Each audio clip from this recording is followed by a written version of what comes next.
In this video, we'll unveil a super easy technique to upscale your images on both Windows and macOS.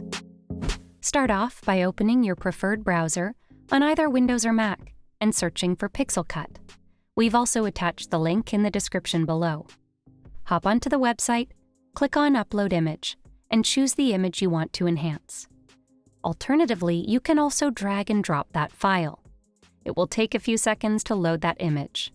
Then, PixelCut will automatically upscale your image to a higher resolution, two times the resolution of the original image.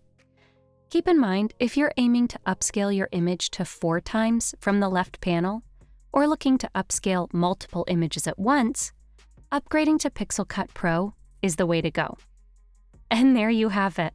To save the upscaled image, just click on Download in the top right corner. Now that you have mastered the art of upscaling images on your Windows or Mac device, take it up a notch by subscribing to Guiding Tech for awesome tech videos delivered straight to you. Also, make sure to check out one of these videos, curated just for you.